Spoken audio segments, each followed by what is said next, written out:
ఈ వారం విష్ణు విశాల్ గారు నటించిన తమిళ్ డబ్బుడ్ మూవీ 'ఆర్యన్' తెలుగులో రిలీజ్ అయింది. విష్ణు విశాల్ అంటే మనకి ఇన్స్టెంట్‌గా గుర్తొచ్చేది 'రాక్షసన్' సినిమా. ఆ మూవీ క్రియేట్ చేసిన ఇంపాక్ట్ అంతా ఇంతా కాదు. ఇప్పుడు అదే థ్రిల్లర్ జోనరాలో వస్తున్న 'ఆర్యన్' కూడా టీజర్ అండ్ ట్రైలర్ చూస్తే ఆ 'రాక్షసన్' వైబ్‌నే ఇస్తుంది. మరి ఈ థ్రిల్లర్ సినిమా నిజంగానే థ్రిల్ చేసిందా? లేదా జస్ట్ ట్రై చేసిందా? అనేది ఈ ఇన్ డెప్త్ రివ్యూలో తెలుసుకుందాం. స్టోరీ విషయానికొస్తే ఒక ఫెయిల్యూర్ రైటర్ ఒక లైవ్ షోలో తన సీరియల్ కిల్లింగ్ స్టార్ట్ చేసి 5 రోజులు రోజుకొకరిని చంపేస్తా అని అనౌన్స్ చేస్తాడు. మరి మన హీరో ఈ సీరియల్ కిల్లింగ్స్ ఆపగలిగాడా? లేదా కిల్లర్ ప్లాన్ చేసినట్టే జరిగిందా? అసలు ఈ మర్డర్స్ వెనకాల ఉండే మోటివ్ ఏంటి? ఇవన్నీ సినిమాలోనే చూడాలి. ఇక్కడ ఇంట్రెస్టింగ్ పాయింట్ ఏంటంటే సినిమాలో కిల్లర్ ఎవరో మనకి ముందే చూపిస్తారు. ఈవెన్ ట్రైలర్ చూసినా కూడా మీకు అర్థమైపోయి ఉంటది. సో ఇది హూ డిడ్ ఇట్ అనే నెరేటివ్ కాకుండా how did he do it అనే నెరేటివ్ లో ఉండే సినిమా అనమాట. నా coming to the positives, firstly the plot. Story it self చాలా స్ట్రాంగ్ గా ఉంది. వాళ్ళు రాసిన కాన్సెప్ట్ అండ్ వాళ్ళు చెప్పాలి అనుకున్న నెరేటివ్ ఎప్పుడో చాలా యూనిక్ అండ్ ఎంగేజింగ్ గా అనిపించింది. స్టార్టింగ్ సెటప్ నుంచి ఆడియన్స్ ని హుక్ చేస్తారు అండ్ నెక్స్ట్ ఏమవుతుందో అనే క్యూరియాసిటీ ఫస్ట్ హాఫ్ మొత్తం మెయింటైన్ చేశారు. పర్టికులర్లీ ఫస్ట్ 40 minutes లో టెన్షన్ అండ్ పేసింగ్ బాగా వర్క్ అయింది. Next music by Gibran. Cinema start నుండి ఎండ్ వరకు బ్యాక్గ్రౌండ్ స్కోర్ కంటిన్యూస్ గా ప్లే అవుతుంది. But it never feels irritating.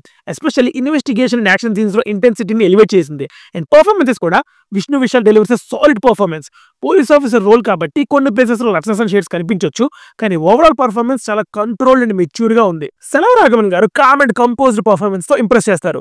తన డైలాగ్స్ అండ్ ఎక్స్ప్రెషన్స్ సెటిల్ గా ఉన్నాయి, కానీ ఇంపాక్ట్ఫుల్ గా అనిపించింది. శ్రద్ధా శ్రీనాథ్ అండ్ మానస చౌదరికి స్క్రీన్ టైం తక్కువ అండ్ పర్ఫార్మెన్స్ స్కోప్ కూడా అంత లేదు. అదర్ బిగ్గెస్ట్ పాజిటివ్ సినిమాటోగ్రఫీ చాలా ఇంప్రెసివ్ గా అనిపించింది. నైట్ టైం షాట్స్ ఉన్నాయి and colour palette warm tone లో చాలా నీట్ గా అనిపించింది. లైటింగ్ అండ్ ఫ్రేమింగ్ చాలా క్లీన్ గా ఉంది. కొన్ని crime scenes shots and chase sequences visually బాగా స్టాండ్ అవుట్ అయ్యాయి. నెగటివ్స్ కి వెళ్లే ముందు మీకు ఫాస్ట్ రివ్యూస్ ఇవ్వడానికి మేము పడే ఎఫర్ట్ నచ్చితే ఆ సబ్స్క్రైబ్ బటన్ ఏదో నొక్కేయండి. మాకు కూడా చిన్న మోటివేషన్ లా ఉంటది. నెగటివ్స్ కి వస్తే స్టోరీ బాగుంది, కాన్సెప్ట్ స్ట్రాంగ్ ఉంది, బట్ ఎగ్జిక్యూషన్ మాత్రం సరిగ్గా చేయలేదనిపించింది. ఇనిషియల్ గా స్టోరీని స్ట్రాంగ్ సెటప్ తో బిల్డ్ చేసినా కానీ దాని తర్వాత సినిమా మొత్తం ఒక సింగిల్ పాయింట్ మీద తిరుగుతానే ఉంటది. ఇన్వెస్టిగేటివ్ థ్రిల్లర్ అని చెప్పినా ఈ మూవీలో యాక్చువల్ ఇన్వెస్టిగేషన్ ఫీల్ లేదు. అదే బిగ్గెస్ట్ డిసప్పాయింట్మెంట్. థ్రిల్లర్ అంటే మనం ఎక్స్పెక్ట్ చేసే ట్విస్ట్, సర్ప్రైజెస్, అన్ప్రెడిక్టబుల్ మూమెంట్స్ ఎక్కడా కూడా లేవు. కొన్ని సీన్స్ లో లాజిక్ కంప్లీట్లీ మిస్ అయిపోతుంది. స్టోరీ ఇంట్రెస్టింగ్ గా స్టార్ట్ అయ్యి తర్వాత ఫ్లాట్ అండ్ రిపీటెడ్ టోన్ కి మారిపోయింది. Next major negative is unnecessary tracks. సినిమాలో చాలా సీక్వెన్సెస్ కంప్లీట్లీ అన్నెసరీ అనిపిస్తాయి. For example Manasa Chowdary track, Shraddha Srinath portions, hero మీద అటాక్ చేసే బ్యాచ్, 2 అన్నెసరీ ఫైట్స్. ఇవన్నీ స్టోరీ ఫ్లోని డిస్టర్బ్ చేశాయి. సీన్స్ నుండి స్టోరీ ఫార్వర్డ్ అవ్వడం లేదు అండ్ క్యారెక్టర్స్ ఇంపాక్ట్ కూడా ఉండదు. ఇక మోస్ట్ ఇంపార్టెంట్ పార్ట్ అయిన climax and killer motive once motive reveal అయ్యాక చాలా డిసప్పాయింటింగ్ గా అనిపిస్తుంది. ఇదా దీనికోసం అంతా చెయ్యాలా అనే ఫీలింగ్ వస్తుంది. మోటివ్ అస్సలు కన్విన్సింగ్ గా ఉండదు. ఇంకా విషయం ఏంటంటే రీసెంట్ గా ఇలా థ్రిల్లర్స్ ఆర్ క్రైమ్ ఇన్వెస్టిగేషన్స్ లో సీరియల్ కిల్లర్ ఆర్ యాంటాగనిస్టులు బేసిక్ గా మంచి వాళ్ళే.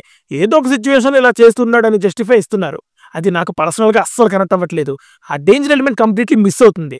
సీరియల్ కిల్లర్ ఉంటే అన్ప్రెడిక్టబిలిటీ అండ్ ఫీర్ ఉండాలి, కానీ ఇక్కడ అది లేదు. ఓన్లీ వాళ్ళు పెట్టిన దాని వల్ల క్లైమాక్స్ ఎమోషనల్ గా వర్క్ కూడా అవ్వలేదు అండ్ థ్రిల్లింగ్ గా కూడా అనిపించట్లేదు. ఓవరాల్ గా చెప్పాలంటే ఆర్యన్ ఒక decent one time watch. Story idea బాగుంది, పర్ఫార్మెన్సెస్ స్ట్రాంగ్ గా ఉన్నాయి అండ్ టెక్నికల్ ఎక్స్పర్ట్స్ ఉన్నాయి, కానీ మీరు thrilling moments, suspense or edge of the seat investigation expect చేస్తే కొంచెం డిసప్పాయింట్ అవ్వచ్చు. అదేంటి మరి సంగతి. మీరు సినిమా చూసుంటే ఎలా అనిపించిందో కింద కామెంట్స్ చెప్పండి. అలాగే ఈ వీక్ రిలీజ్ అయిన సినిమాలో ఏ మూవీ నచ్చిందో కూడా కామెంట్స్ చెప్పండి. ఇంకో మూవీ రివ్యూతో కలుద్దాం. Signing off team movies for you.